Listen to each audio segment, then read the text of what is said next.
Thank you Ahmedabad વાસીઓ. આપ સૌએ અમારી અમદાવાદની ઇવેન્ટને દીપાવી છે. આપ સૌની હાજરીથી અમને જે ઉર્જા મળી છે એ કદાચ અમે વર્ણવી નહીં શકીએ, પણ આ બધાની ખુશીઓની વચ્ચે ક્યાંક ને ક્યાંક અમને દુઃખ પણ ખરું. We are sorry. કારણ કે અમને જ્યારે અમે સ્ટેજ ઉપર હતા ને ત્યારે ઘણા બધા સ્ટુડન્ટ્સ અને વાલીઓ એ કંઈ ને કંઈ અમારા માટે ભેટ લઈને આવ્યા હતા, ઉપહાર લઈને આવ્યા હતા, કોઈ પોસ્ટર લઈને આવ્યા હતા. અમે જોતા હતા, અમને દેખાતું હતું.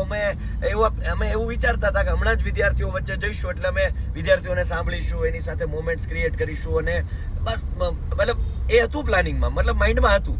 પણ વિદ્યાર્થીઓનો પ્રેમનો એક સાથે પ્રવાહ આવી ગયો, એક સાથે ધસારો, એકદમ ધસમસતો પ્રવાહ આવી ગયો કે એ બધાની વચ્ચે ક્યાંક ને ક્યાંક અમે એ બાળકોને મળી ન શક્યા.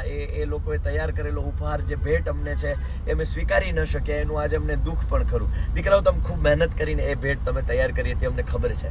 પણ ભવિષ્યની અંદર કદાચ કોઈ સંજોગો ભગવાન છે ક્રિએટ કરશે ને આપણે ક્યાંક મળીશું તો ચોક્કસથી તમારી સાથે શાંતિથી સમય અમે તમને આપી શકીશું. પણ ફરી એક વખત અમે શિક્ષકો માફી ચાહીએ છીએ. અમે તમને પૂરતો સમય તમારી ભેટ અને તમારા માટે અમે ન આપી શક્યા. We all are sorry and thank you so much. Thank you.